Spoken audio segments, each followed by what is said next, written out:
I'm just going to give it a few minutes, a few seconds.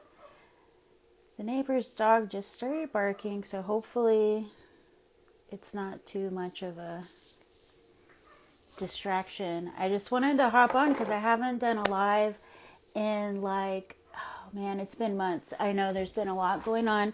So I thought, you know what, before I move on with my day, I'm going to hop on and just talk about a few things and just connect in this space. My goal for this year is to do more of these and get back to doing this because I really do like to do it. So hopefully the dog barking's not too loud, but hi. So I just wanted to start off by saying that I appreciate everybody's just support over the last month.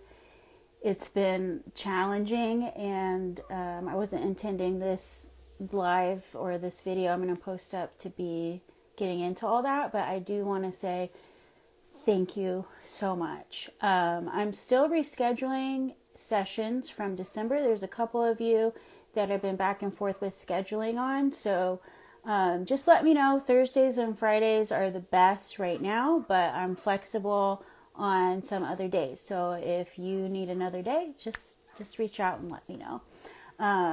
As far as doing soul profiles, I have quite a few of those on the books right now. So I'm scheduling out for February, end of February, March.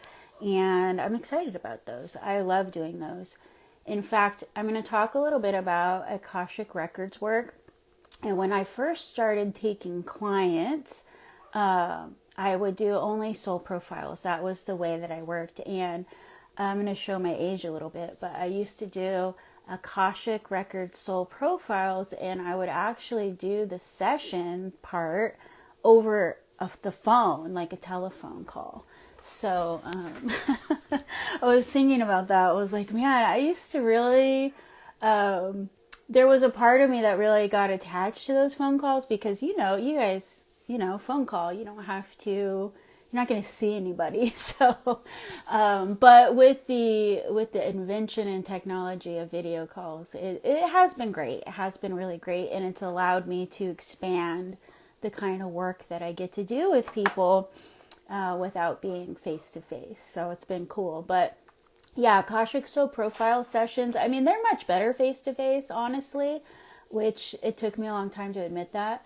But we can do it over the phone. That's a possibility. I still have clients sometimes who request that for those because it's possible. So I'm going to talk a little bit about what is an Akashic Records soul profile, I think. I did a little poll in my stories, and I know a lot of you may not have gotten a chance to answer it, but it always comes up that, that's a good topic to talk about and to kind of conversate about. And so the Akashic Records for me was something that really started opening my own spiritual path to me. I have always been kind of intuitive, in tune with my psychic gifts, in tune with energy. I feel like I grew up that way. My childhood was kind of a roller coaster as far as it's okay to be spiritual right now, and now it's not. It's very inconsistent. But I was very empathic, very intuitive as a young person, and there were times where I felt completely crazy. There were times where I felt completely alone because of it, and times where I felt like it was something that made me very different. So when I found the Akashic Records, it kind of integrated, that word's been coming up a lot, but it blended this kind of skepticism that I had of spirituality, of connection, of the spirit world. It blended a lot of that skepticism, a lot of that needing to ground into science, needing to ground into more, I don't want to say evidence, but you know, for me, it was evidence that these things could be possibilities. It was also, you know what it was for me? It was also evidence that it didn't have to be religious, which for me was a big relief, right? And working with the Akashic Records allowed me to really keep my skepticism, which I always tell everybody, it's a gift to be a skeptic, right? We just have to start bringing it into balance, bringing it into alignment with who we are and what really nourishes us. But yeah, it's so interesting because I feel like what really pulled me into the Akashic Records wasn't the science of the records existing, but it was more about you know, can spirituality be possible without religion? And for me, that was a big part of it. And I'm not saying anything against religion. I'm just saying for me, for my path, being a part of an organized systemic religion wasn't nourishing me. Okay, it wasn't nourishing me. And I have a lot of clients that have been through religious trauma, and you know, I have some of that myself. Being, you know, a lot of people don't know this, but I'm a baptized Mormon. So, you know, coming through all of that and coming out of that to find your spirituality is a big undertaking. It's a lifelong practice. It's always something that we have, I hate to use the word always, but it's something that we have to keep front and center, right? It's not something that we forget about. So for me, when I found the Akashic Records, it opened up a lot. It made sense. It released things. It stirred things up, but it also gave me this safety. It gave me this overwhelming connection to myself that I don't know if I really knew how to connect to on my own. So for my story, and I'm not going to get into all of it, but just the part where I connected to the Akashic Records, I had been through a lot of traumatic events. I had been injured. I had been dealing with a lot of change in my life. I was in a really kind of negative, dark, sad, hurt place. And I was reaching out to all these different kinds of treatments. I was going to traditional doctors. I was going to pain management doctors, physical therapy. I would have appointments upon appointments, week after week. I was seeing specialists, right? I started reaching out to alternative medicine, and I was seeing an acupuncturist a couple times a week. I was seeing a craniosacral therapist, massage therapist, right? And so on that journey, I was having a conversation with my massage therapist one day, and she mentioned something about soul. I think she mentioned something about our, our soul ancestry, our soul groups, right? And she was saying things that to me sounded, it sounded kind of like astrology or like Enneagram or like personality stuff, right? Like she was attributing certain characteristics and traits and saying, oh, that's because of my soul group is this, right? And I was like, what? The skeptic in me was just going, what is that? I've never heard of that. I've never heard people say it in that way. And she started elaborating on some of this stuff. And, the skeptic in me was saying, wow, this isn't something I want to do. Right? The skeptic in me was kind of laughing at it. But there was something in my inner wisdom. There was something in my heart. There was something inside saying, no, I think you're going to do this, right? I think this is calling you. And it's funny to think about it now. So I ended up asking her, like, well, who told you this? And how did you find out about that? And she told me who she was working with and gave me the reference and all of that. And I ended up booking a session with this woman. And I was out of town. We were out of town for some reason. So I remember going outside of the hotel, and finding a quiet little spot to have this session, right? With this Akashic Records practitioner. And this was years ago. This was 15 years ago. And I just remember as I was going into the phone call, again, it wasn't a video call, it was a phone call. I just remember feeling so at peace in a certain way. Like I didn't know it then, but I was actually opening up to my soul path and my alignment of where I should be going in my life. And I had been feeling so lost and so just chaotic, right? And everything about working with who became my mentor, Dr. Mary, just felt so safe. And it felt so right. It was very interesting. So I had this session. Hey, I think we were in Berkeley, yeah. And, we were at the marina in Berkeley, and I think it was, we were at Cesar Chavez State Park. And, in that point in my life, things were so dark. I wasn't doing anything for myself. I wasn't going out and observing nature and thinking how beautiful this was. And hey, in that moment I did, so things start coming together. And, this word I use a lot, integration, right? I start feeling more whole, I guess. So I had this initial session with Dr. Mary, 15 years ago, and things just started coming together. And my skeptic, my inner critic, still had reservations on some of these things. I ended up getting my Akashic Soul profile.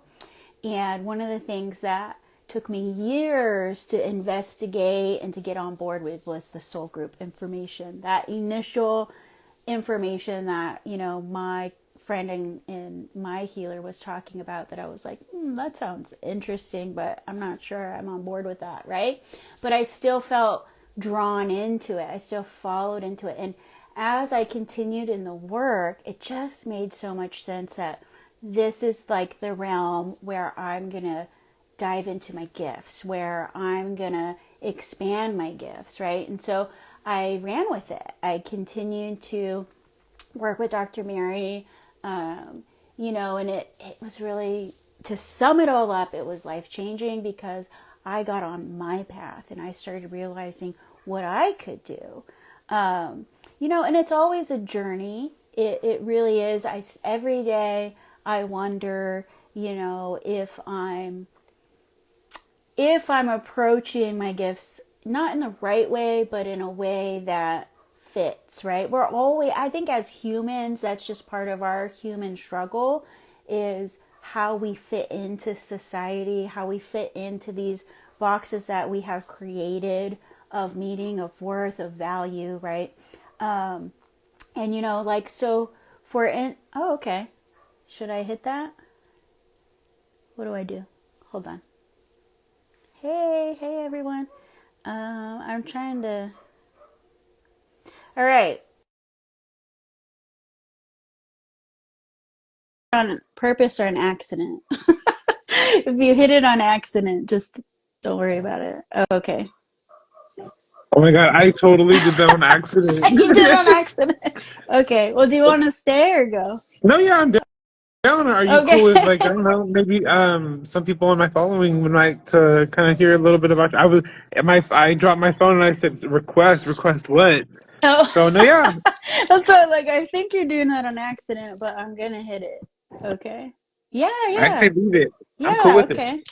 How's it going? Good. Good. Good. Yeah, so I was just talking a little bit about something called the Akashic Records and kind of how I got into that. 15, actually a little bit more than that, years ago, and how it, oh, and how it changed my life, right? And how it started putting Yes. me on my path of opening up to my own spirituality, my own soul gifts, and the way that I use my intuition. And what's interesting about the Akashic Records for me is that I feel like what it gave me is the ability to step outside of that box of spirituality, of what it has to be, what it needs to be, right? I think in our society, we equate spirituality a lot of times with religion, whether we know we're doing that or not. And for me, that never really clicked because for me, personally, I have a lot of hurt around religion. I have a lot of pain around religion, right? And so to try to fit my gifts into that box of religion never quite worked. It ended up making me feel worse, crazy, depressed, Same, like same. alone, right? So the more we try to make ourselves fit into these boxes, I think sometimes the more alone we can feel. So I was just talking a little bit about that. Um, yeah. So what are the Akashic Records? That was a question that comes up a lot. So the Akashic Records, the way that I like to explain it is essentially, first of all, the Akashic Records, it's not asking us to believe or disbelieve anything. It's just about opening up to possibilities, right?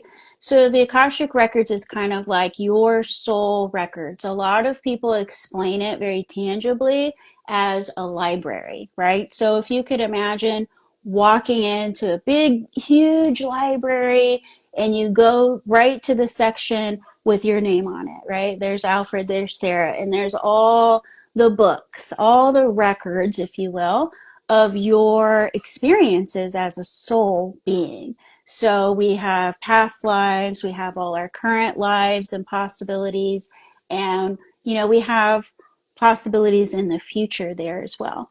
In reality, it's less like a library and more just like an energetic field of vibrations, which we all have our own frequency of vibration. I believe that. But it's interesting because for me, the Akashic Records allows us to be skeptical, allows us to ask questions, allows us to connect in a way that makes sense to us and not necessarily to fit into that box.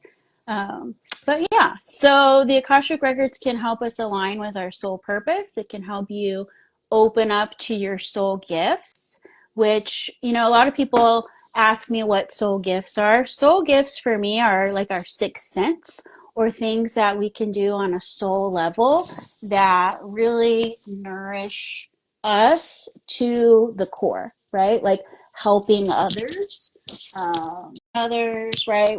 Things like that. Art, creativity, guiding others, things like that can all be soul gifts. Uh, if anybody has any questions, you can drop them in, and I'm so happy to answer them because I was just kind of chatting away. Hey, all right.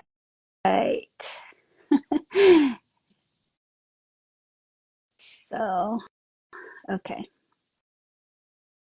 all right. So, okay. Sorry. How often can you access them? So here's the interesting thing about the Akashic Records.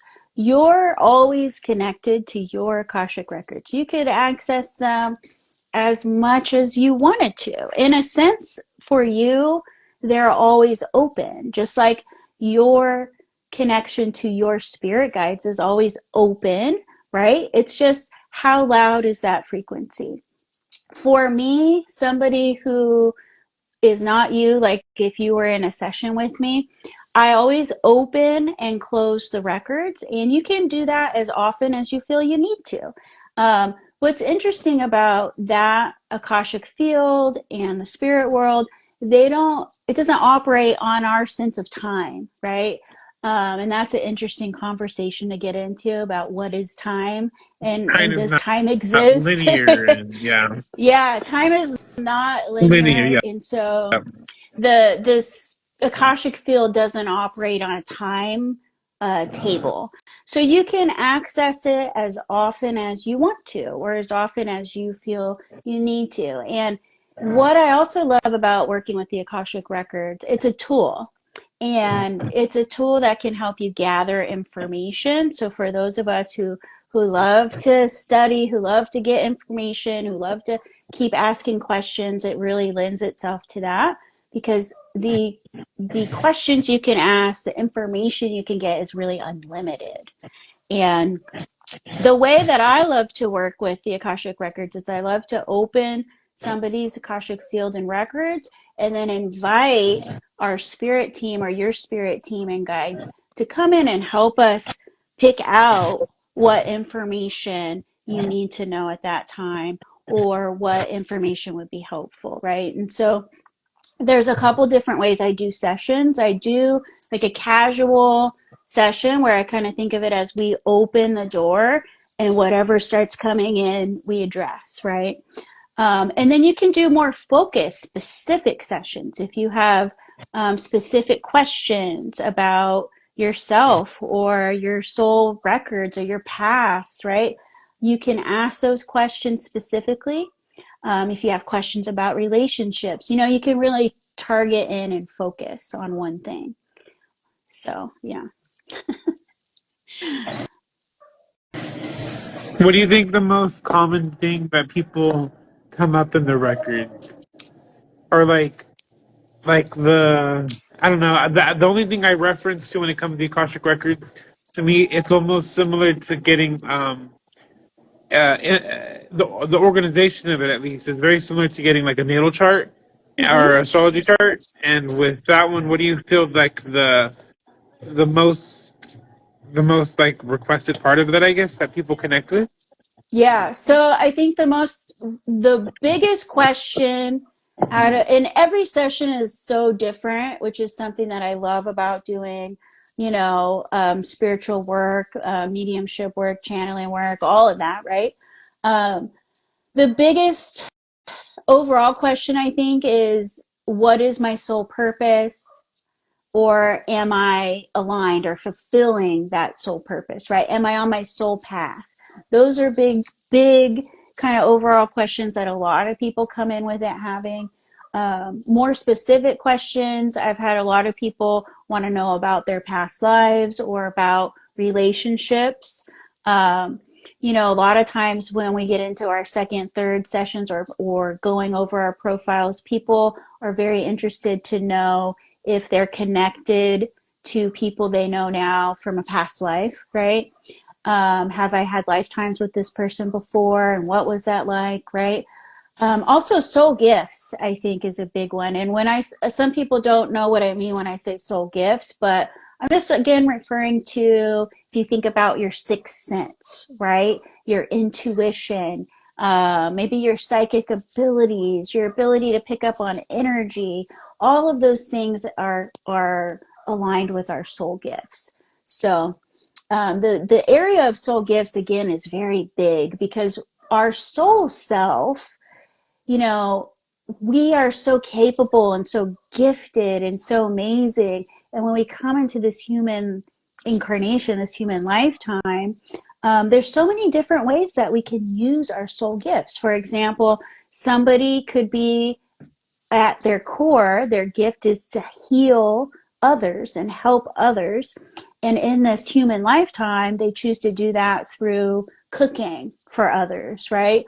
Or through artwork or through creative expression of some kind. Or maybe they choose to use their intuitive gifts or their energetic gifts. So there's so many different ways. Maybe they build things, maybe they build homes for people, right? Um, what the Akashic Records helps us do as well is kind of start taking down the layers and taking down the harshness of our human reality so we can really start seeing the amazingness of where we're already using these gifts and where we can use these gifts. So it can be pretty powerful.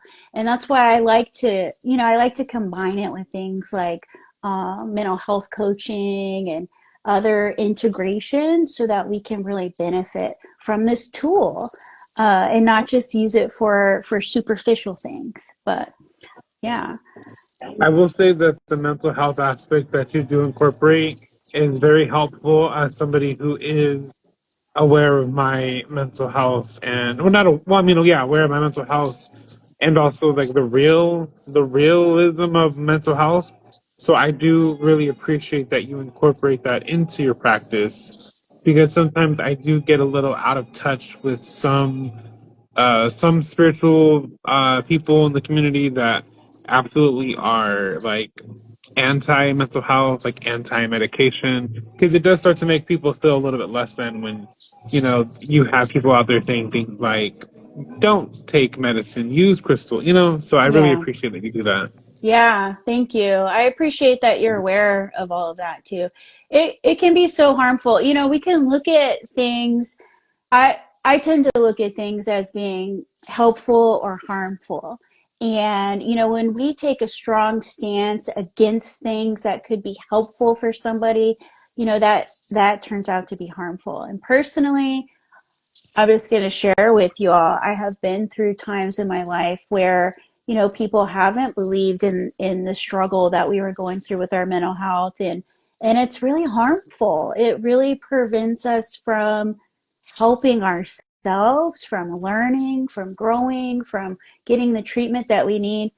One of the biggest myths, I think, is that mental health medication, or any medication for that matter, right? And we can break it down into specifics, of course, but in general speaking, medication for depression, medication for bipolar disorder, medication for certain health, disorders are not going to affect your spirituality. They're not going to make your gifts go away. They're not going to get in the way of your intuition.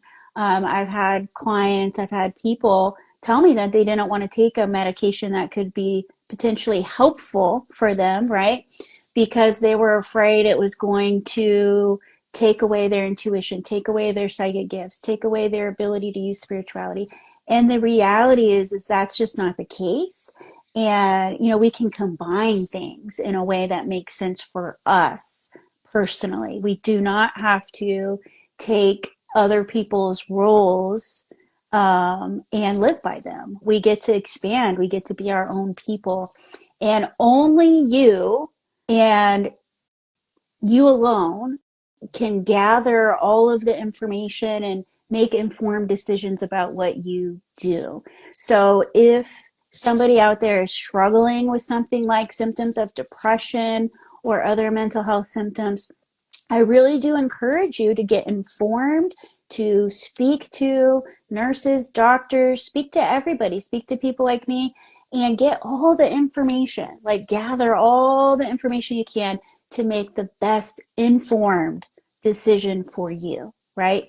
One of the things that we all do, like if you think about taking a Tylenol for a headache, right? When you go to take a Tylenol for a headache, what do? Most of the time, you're weighing risk versus benefit, right? If I take the Tylenol, what are the side effects? What's it going to do to me? What's going to happen? Is it going to be helpful or harmful? And that's what we need to do all the time with everything, right? Do I know what this Tylenol is? Do I have the information about it, right? And most of the time, the Tylenol is going to be worth it. The risk is worth the benefit of it helping the headache and helping us move on with our day, right? And so that's a similar approach to like a mental health medication, or a medication for, let's say, seasonal affective disorder that has been affecting us all, not us all, but a lot of people with this lack of sunlight, this winter blues, they call it, right? Sometimes we need a little help. We need a little serotonin medication, or something like that, a SSRI, to help us get through that. And it's okay. It's all right. If that's the path for you and that's what's going to help you be your best self, that's that's great. It's not going to get in the way of your intuition. It's not going to get in the way of your spirituality. And you can still use things like crystals together, integrated. And if that's not the path for you, that's okay too. But it's important to understand that you need to make that decision from an informed place and make sure you have all the information before you decide that's not the path for you. I hope that makes sense. But yeah, so I think that sometimes we get a little too quick to try to get it right, or try to, as we're opening up to our spiritual path.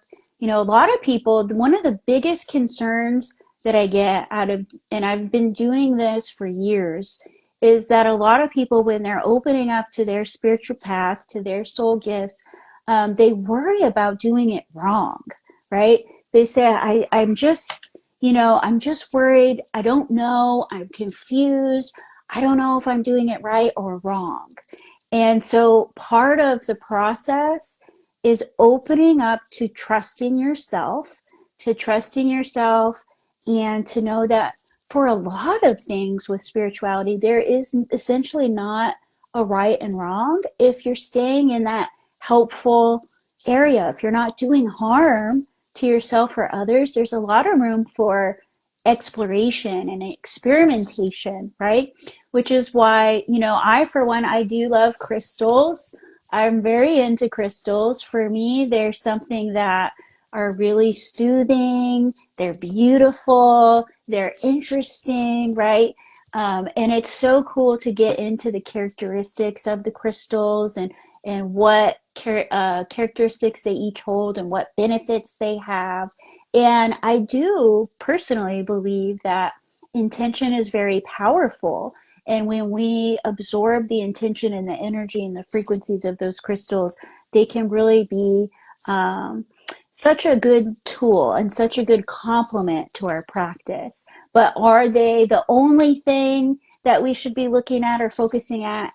Absolutely not, right? We want to be expansive. We want to be trying things and experimenting, and not just saying we're going to do just the one thing, right? So personally, I love crystals. This one right here is a rose quartz, which for me, what do they say? Rose quartz is like, love and the heart and protection. I like to put a rose quartz under my bed, under my kiddo's bed.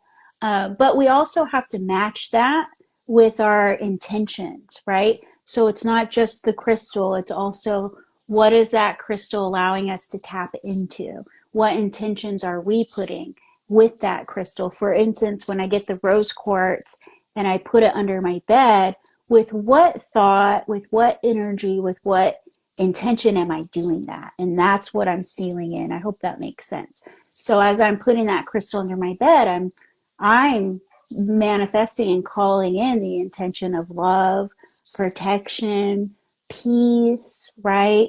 Grounding, all of these things. So it helps me. It's a tool, right? And so that's how I think of crystals, as a tool, as a complement. And that's how I think of the Akashic Records. The Akashic Records is a practice and a tool. So somebody can use it as a tool, or somebody can develop a deeper practice with it, like I have. And that just means where I'm not just using it for myself, I'm developing, mastery of it, and I have ethics around it, and I help others with that as well, right? So it's one of the ways that I express my soul gifts, which is pretty cool. But yeah, I totally love crystals. You just have to remember that it's not just the one thing, right? It's this expansive thing. It's the whole big picture. And, when we're looking at ways to relieve stress, suffering, pain, when we're looking at ways to help ourselves go through these hardships or hard times or dark times, we also have to have that same openness that it's not just going to be one thing, that it's not just a right or wrong. There's one way to do it, and if we're not doing that, it's not going to work. And that's just absolutely not true. There's a way for you that's different than how it is for everybody else, and that's okay. So it's interesting because we can be a community and still hold space for all of us to be unique and different, right? So we just have to keep leaning into that energy and keep holding that space for people.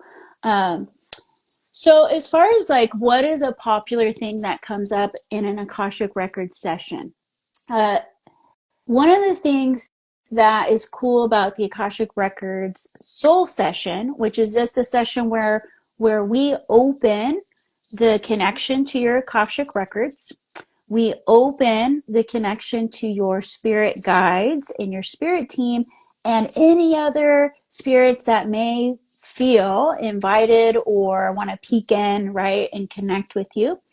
And so we start in those sessions, we channel. A lot of people call it channeling, but it's like we're allowing all these informations to come in about whatever. I usually ask people to get started, what is on the top of your mind? What is on the top of your heart, right? What questions about your life are you thinking about your relationships, about yourself? And that just gets the energy going, and spirit responds to that energy. And so a lot of the session is like a traditional, there's information coming in and I'm giving it to you specifically for you from spirit. And then you can also ask specific questions. And as we get going in the session, questions come up, questions about soul purpose and relationships and past lives and karma and soul contracts. That's an interesting topic to get into as well. I had a session today, and one of the interesting things that happened is the spirit guides were there, right? We were connected to the Akashic Records, the soul records, like the story of your soul. And another spirit came in and was like checking out the situation. This spirit was not a part of this person's spirit team, but kind of wanted to test the water. This was a spirit who had some kind of, I would say, unfinished business with this person, and is a good reminder that boundaries are a really important part of the healing process, and not just boundaries in our human life, but boundaries with spirit, boundaries with the way we interact with spirit. Okay. Not, you don't have to interact with every spirit who's trying to come and connect with you. You get to decide who you're going to talk to and who you don't want to talk to. So I think that's an interesting aspect as well. If anybody has any questions about the Akashic Records, about spirituality, about, soul gifts or opening up to your soul gifts, about psychic development, intuition, all of that, mental health even, you can drop those questions in. I'm just going to talk a little bit, because one of the things I went live for today is because I wanted to talk a little bit about what the Akashic Records Soul Session is. And I also wanted to talk a little bit about what the Akashic Records Soul Profile is. So if you have questions, drop them in, and I'm just going to tell you a little bit about what the soul profile is. So the soul session is almost like what you would be most familiar with as a reading. Like, we connect like this, one-to-one, we open all the connections and we see what the messages are for you. We see what comes in for you. We go down that road, and we do a lot of energy shifting and healing. So the soul profile is much different. It is actually a written report. And this is what I was talking about earlier when I said, years ago when I first started working with clients in this work, because I did my own work for years before I started practicing with other people, I would actually do the soul profile sessions, like reviews, over the phone without any kind of video call or anything. So it was a different time. But the soul profile is very interesting. It is actually a written report, and it's several pages. The average minimum is 16 pages. Some of them go up to 30 pages, right? And so what is in this report? It's your soul information report. And we cover a lot of different categories in this report, right? Yes.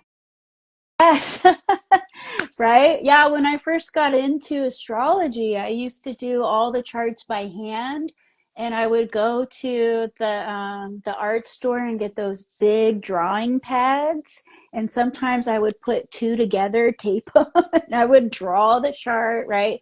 The only astrology book you'll ever need is the one that taught me how to do the charts. And I would draw them all out. I'm a very visual person, and I would write it all out by hand, right? And I would give it to the person. Yeah.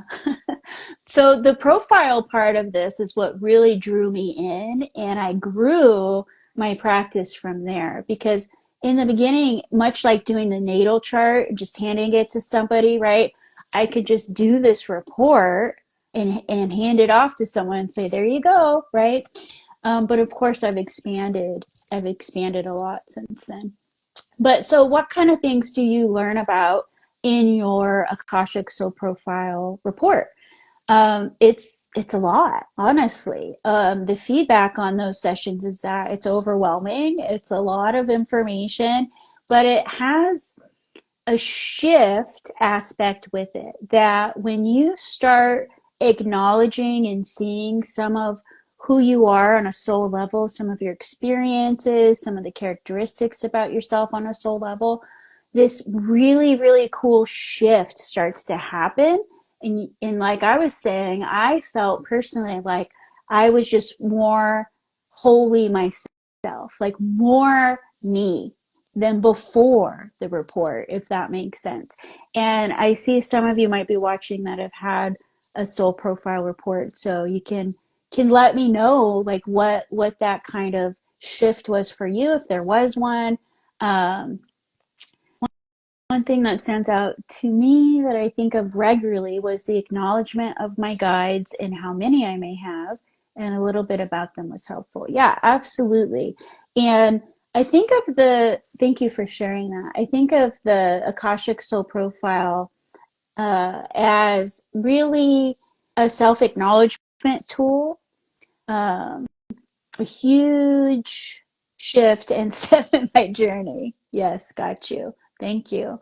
And I've expanded. Like every report I do, I get better at it. It gets, it changes, it flows, it because we're constantly changing, right? I see you, Adam. It's okay.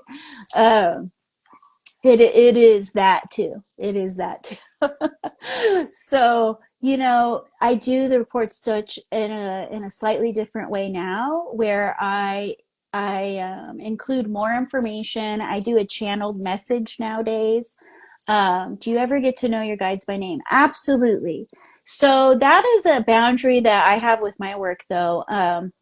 I will help you learn the names of your guides, but I won't tell you them. And I know some people who work with the Akashic Records will. My mentor did that. And when somebody else tells me certain information, what I feel like it does is it doesn't necessarily help my connection, but through the series of the work, we absolutely can find out your guides' names.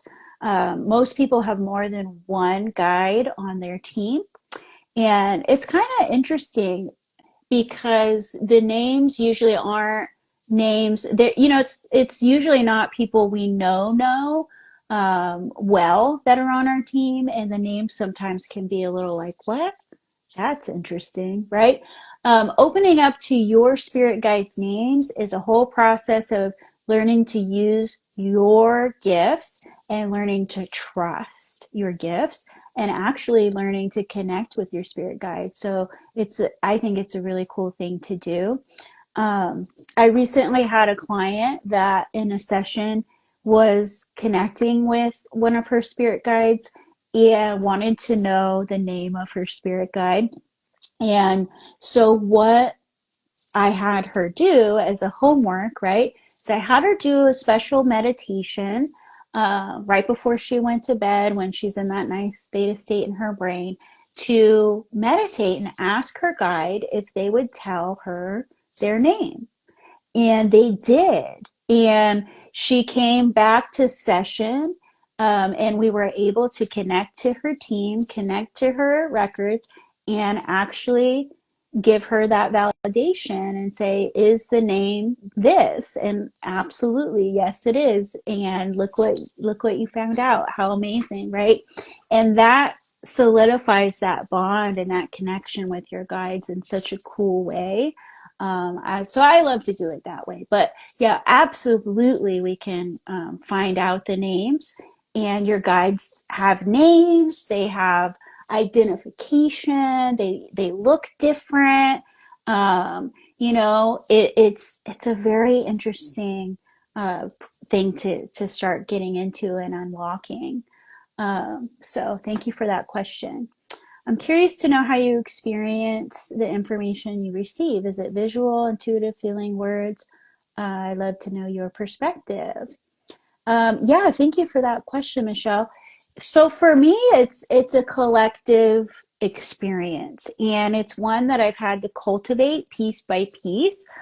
I'll kind of caveat that by saying, as I was growing up, I always had very interesting multisensory experiences. So I was empathic. I would feel emotions from other people.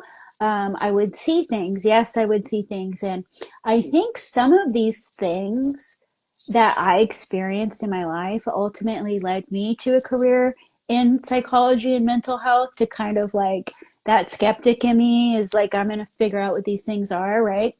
And the truth is that some of them were very spiritual experiences. So for me, I experience my gifts in a very tangible way. I get physical sensations. I see things. Um, and, you know, it's not like in the movies. I don't, oh my gosh, there's a being right here in front of me. It's a vibration. It's a tapping into energy. So if you think of it as like, you know, we have to work our senses. We have to, you know, they say that term, like, work it like a muscle, right? So if I wanted to improve my hearing, I would probably put a blindfold on, right? So through different series of intuitive development, working in the Akashic Records, and toning that mediumship muscle that I have, I've been able to kind of get a set way that I connect, and it's visual, and it's very tactile. It's a feeling, and it's what a lot of people refer to as an inner knowing, as the information just being there and coming to you. The difference is that when we're connected to the Akashic Records and your spirit team, we know exactly where the information is coming from. So the whole process of connecting ensures that we're only connecting to things of the light, that we're protected, that we're safe, and that we're only getting information that is a part of your highest good, and something that is going to be helpful to you in some kind of way, even if we can't determine what that is. So the long story short is that I process the information in a lot of different ways, and I've had to really exercise that and practice that. And I've been working with the Akashic Records for um, 15 years, and I've been working with intuition and my psychic gifts even longer than that. So everybody has a different story about how that works.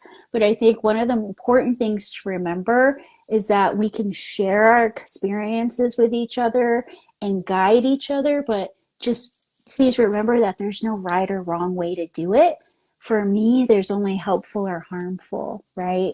So if something is causing you harm or distress or feels bad, then that's an indicator that, you know, it's not something that we should push forward. And I don't mean uncomfortable, right? I mean if it feels bad, right? That means that we're not in that alignment, right? And so going a little bit further into the Akashic Records, another reason I love working with it, and this is a deeper layer, but for the ability to work with clearings, and I'm going to say this with a caveat that clearing energy really for me doesn't have anything to do with good or evil. It's, again, we're looking at numbers, we're looking at calibrations, we're looking at helpful, harmful, okay? So for instance, one of the things we do with the Akashic Soul Profile is we give you information about a lot of different categories. One of the categories is your spirit guides. So the spirit guides we're talking about in your Akashic Soul Profile are your Akashic spirit guides, the guides that are assigned to you, that work for you, that are employed by you. that have never incarnated in the human form. And so what we're doing is we look at how many you have and what their energy calibrations are. We all have energy calibrations. That's another thing we'll look at is your energy calibration.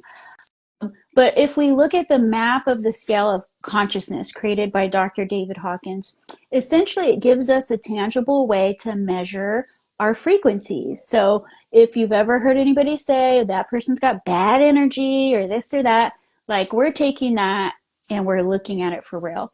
And it's not bad energy. Again, it's just what I would call disruptive or unhelpful energy, right? So we look at this chart, and anything that calibrates energetically below 200 is what we would call disruptive or unhelpful or not where we want to be. And we can look at the chart and see what characteristics are being incorporated, like anger, grief, resentment, right? All these things that are disruptive. And so then we have some choices. We can clear that and we can lift the calibration up to a higher vibration, which is clearing it. Or with spirit guides, with our Akashic spirit guides, if we find that somebody has a guide that has disruptive energy, and this is a normal thing that happens, it doesn't mean anybody's evil or anything bad's going on. It's very normal. And what causes guides to have this kind of energy? Burnout. Honestly, they've been a guide too long, they're ready to retire. Or sometimes, in some cases, they got ahead of themselves. They weren't ready really to be a guide, but they kind of put on a mask of, oh, no, no, no, I'm good, I'm good, I'm good. And they can't keep up with it. As they try, the mask fades and falls off, right? If you can imagine showing up for a job you have no training for, right? And you're just trying to muddle your way through it. How long can you really last? So what we can do is we can go in, and when we get those, who is the guide? What energy center in the body are they hanging out at? And what are they calibrating at? What is their calibration? We can do, and this is where soul work has layers upon layers, we can do some escorting work and some energy healing and clearing work where we clear that guide out, we escort that glide to where they need to go on their path to do their own work. So that guide's no longer your guide. And then what we'll do is we'll invite your soul to invite new guides. And most of the time we'll say, yeah, of course we want some new guides. And then we'll give you some information. Who's that guide? How do they calibrate? And this and that. Where are they focused on? Right? And that information helps us connect. It helps us grow in our connections. And I just find it all very interesting too. So let me just go back through. So yes, absolutely, we can know their names, we can know their energy calibrations, we can ask guides to leave and invite new guides, right? And so we have our Akashic guides, and then we also have what I call our spirit team. And on our spirit team, we can have endless people. I've been in session with people and their spirit team comes in, the whole team, and it's massive, right? There's so many. Sometimes they'll only show a couple at a time, but sometimes the whole party's there. So our spirit team is comprised of several different layers of beings as well. And we can have just on our initial guardian, I call them our guardians, we can have, people that we've known in this lifetime and have transitioned and crossed over, people that we've known in other lifetimes. I've even had people that know of you, maybe that you didn't meet, right? I was in session with a client one time, and one of her guardians, and you can think of it as guardian angel or spirit who crossed over and who's decided to take up residence supporting you, right? Cheerleading you, protecting you, guiding you. I'm going to keep going. I think Alfred had to pop off. So when we connect to that, it's always kind of a different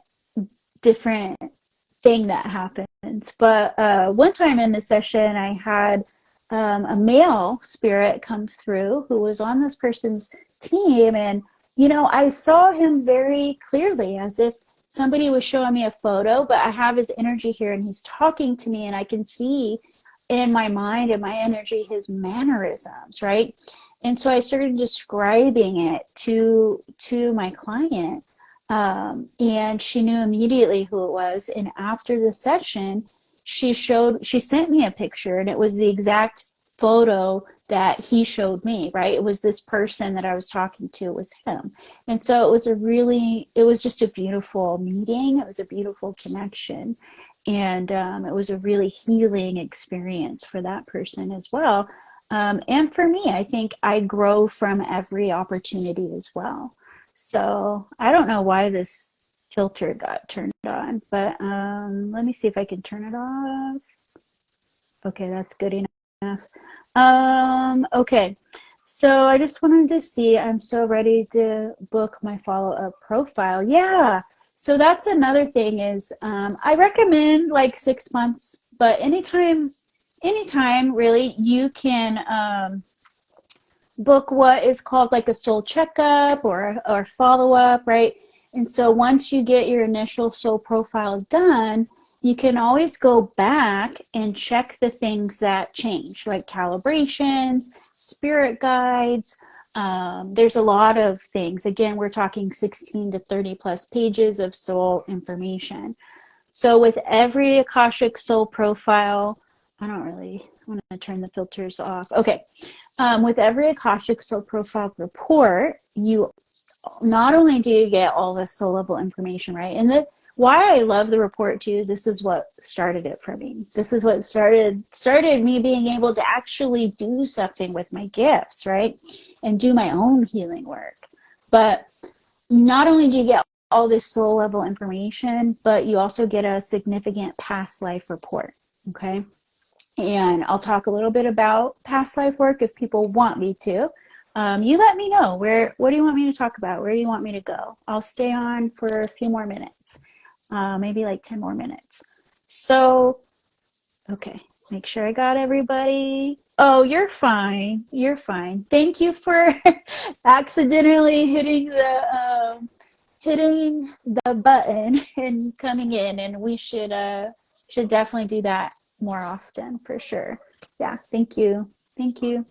Are spirit guides usually directly related to our bloodline? No, not at all.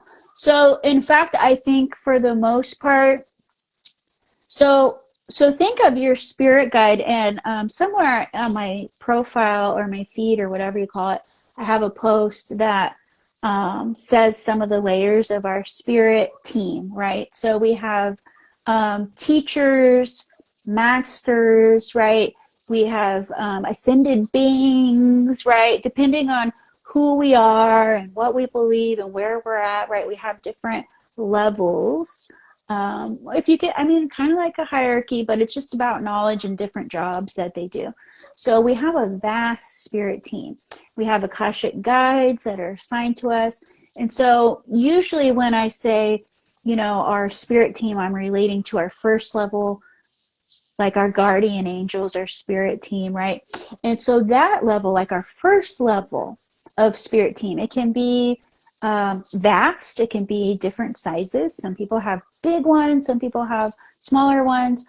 It changes. It changes. Our spirit guides can change, right? We don't necessarily have the same ones forever either. And so on that initial frontline spirit team, we can have people that we've known in this incarnation, this current lifetime. So for instance, let's say, you know, I had an aunt that transitioned and crossed over. And then when she got to spirit world, she said, you know, I really love Sarah. And now that I'm in spirit, I'm capable of being in more than one place. And I've done my own work and I feel ready to support someone else. So I'm going to take up a residence as being one of her guides. Like I'm on the team. Not everybody has to do that. They can still support you. I hope that makes sense. But I'm joining the team. I'm going to be at every game, every practice, right? I'm available, that kind of thing, right? It can be people that we don't know. that know of us. It can be people from past lifetimes that aren't related to us. Let's say I had a teacher that transitioned and crossed over and said, I feel really called as part of my path to take up a residence being one of Sarah's spirit guides, right? So no, it's not just family, it's not just bloodline. It can be all kinds. It can be, I've seen people that just, in our human mind,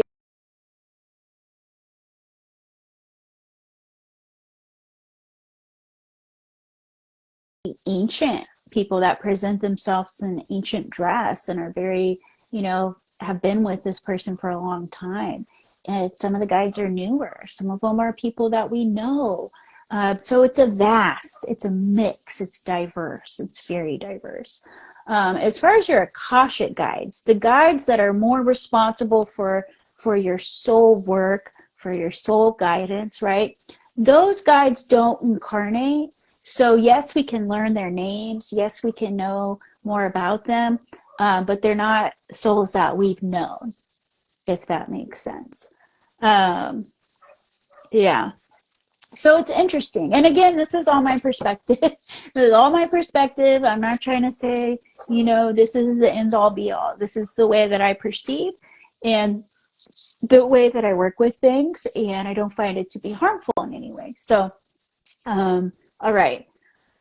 And personally, it took me being a skeptic, being the person that I was. It took me a long time on my personal path to be able to sit and talk about things like this with other people openly, if you can imagine. And that's why I was so drawn at first to doing only the profiles, doing the report, sending it off, see you later. And then I was like, this isn't aligned.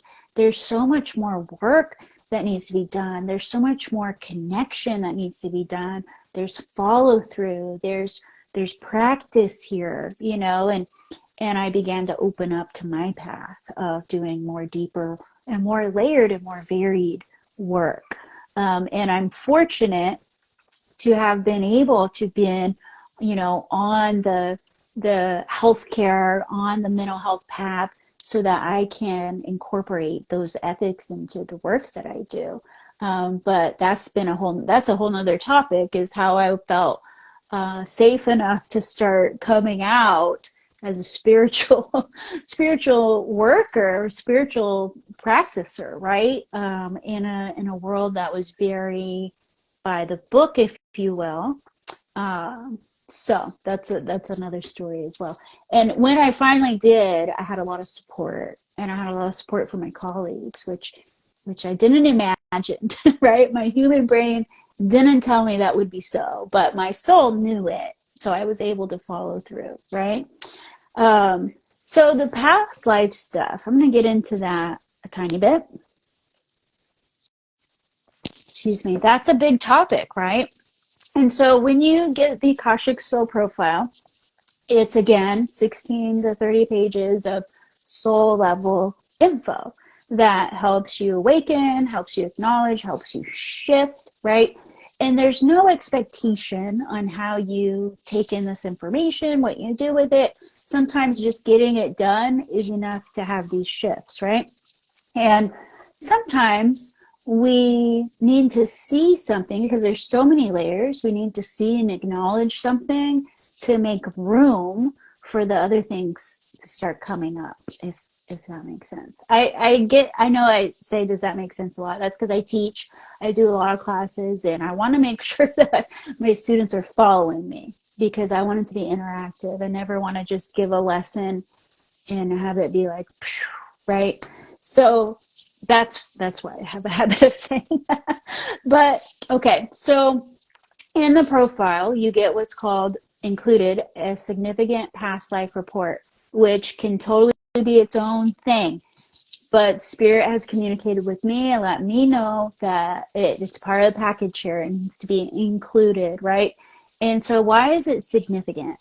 I really think of doing past life work as an extension of trauma work, as something that really needs to be handled in a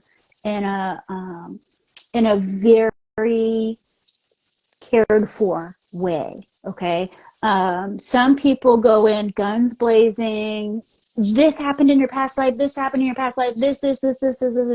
And that's not the way that we need to receive that information on an energetic level. It can, we don't want to open and take out things out of the box when we're not prepared, ready, or have the knowledge or skills to put things back in, if that makes sense. Okay. So we don't, I don't believe in doing the kind of past life readings where we just start pulling all this stuff out and then we're like, well, I don't know what that, I don't know, I guess you're triggered now, you're gonna have to go deal with it. Like, that's not the way it works. So we do it in a very cared for, trauma informed way, and we do it in a way that's focused on compassion, that's focused on healing.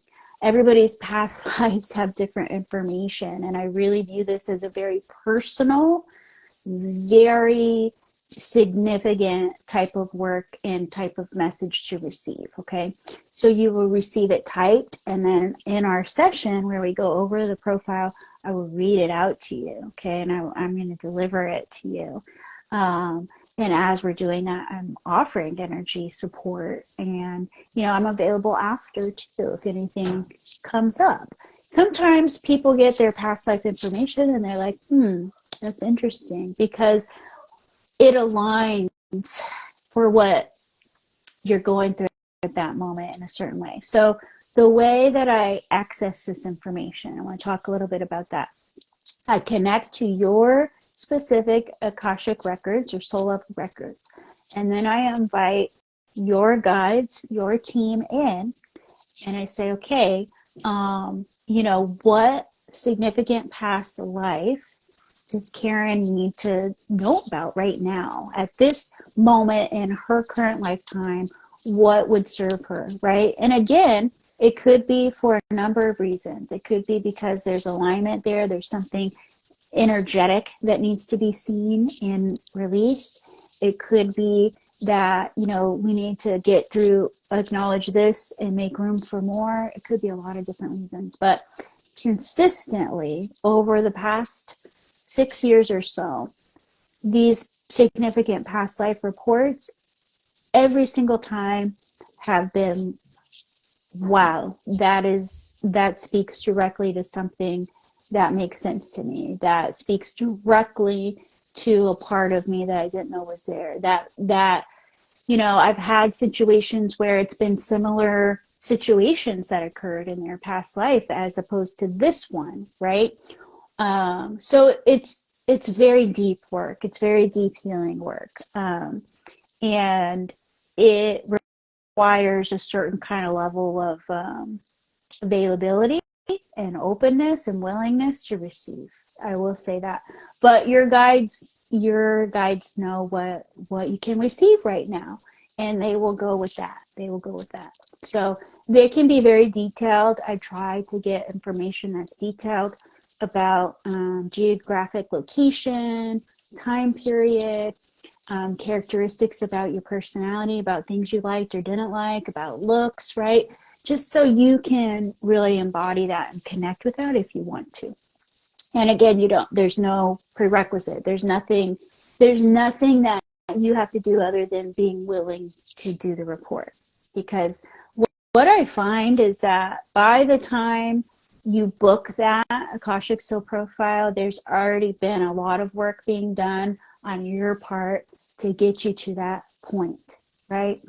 And it's a different process for all of us. And so what I include after the significant life report is I say, okay, now I'm just going to straight up channel a message for Karen. I'm going to say, okay, guides, what do you want to tell her on top of that? What do you want to support that with, right? And they will send a message, and I type it verbatim in there. And so some of the other things we look at karmic debt. We look at soul contracts, which is a whole big topic. Was it 2 years ago, I think now, that I did on my birthday, I did a soul contract workshop. And it was like an extensive workshop for people that have had soul profiles to kind of talk more about what soul contracts are and how we can work with those soul contracts. Sorry. Sorry. So real quick, I just want to just let you know, because we're talking about this, if you're interested in booking a soul session with me where we open the connections and we chat, we shift, and we have a one-on-one, you know, without a lot of rules and boxes and things. You can do that on my website. My availability is limited. If you don't see something that works for you, please reach out, message me. I'm just a real person. I have a full-time job. I'm a mom. I got stuff going on, but I can get you in if we work it out. So the other thing I want to mention before I go off is, if you are interested in booking the Akashic Soul Profile, if you feel called to do that, I offer a really good deal right now, because I'm still doing the January special. If you want to make payments on that, you can. I'm a real person. My goal is to, yes, I want to support myself in doing this and have this be my only job, but secondary, sometimes primary, I want it to be accessible as well. So we can always work it out. I do accept payment plans, and, you know, I'm here to make it work, honestly. So that's that on that. But what I wanted to say is that the way it's set up is that you have to submit a request to book. And that's just because we can't, it's just a scheduling app thing. I'm in the middle of kind of thinking about revamping the website, the scheduler, all this stuff that I just haven't had the time to really do. But because we can't pinpoint the dates, we're going to schedule the date. So once you reach out to me and say, yes, I would like the soul profile, once it's all paid for and done, we get a date, and it's usually 2 to 3 weeks out, depending on availability. And it usually takes about a week or so turnaround for me to channel the report, do the report, type up the report, right? And so somewhere between that 2 to 3 weeks out, we will book like a 1 hour and 15-minute session. We could do it in an hour, and we will go over every part of your report. We're gonna hit it. We're gonna go over every category, and it's one of my favorite things to do. So just know that if you want to book one of those, just reach out to me and let me know, and we'll walk you through the process, okay? If you have questions, you're always welcome to send me a message, an email, whatever, a text. Like, again, I'm just a real person, and, you know, I want to be accessible. I want to answer questions. I want to support you in your journey, because I know what it feels like to be alone in this, and I know what it feels like to be so curious and to just be opening up to different levels of yourself. And it's really my purpose to just help support those shifts. So I love to get questions. I love to get feedback. I love to hear how you're doing after we have sessions, and, you know, I love it. So I could go on all day, but I really wanted to hop on and do a live because it's been a minute. For those of you who know, I've been going through some stuff in my personal life, right? As we all do. And I'm just so incredibly grateful to have this community, to have this space. I've worked really hard to build this space and to keep it safe.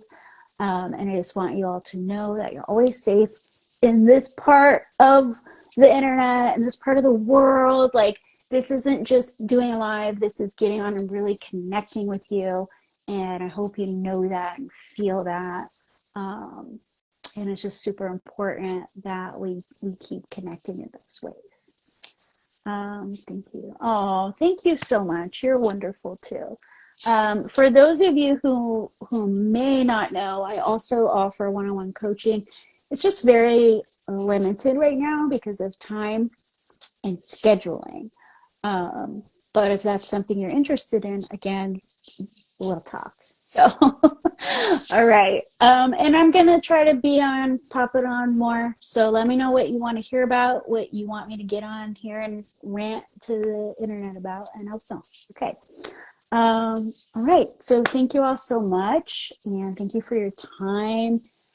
So valuable and important. And I hope that you are having a good full moon, by the way. We didn't even talk about that. And I hope you have a great weekend. And I love you all so much. Okay. Thank you. Bye. Oh, thank you so much. Bye.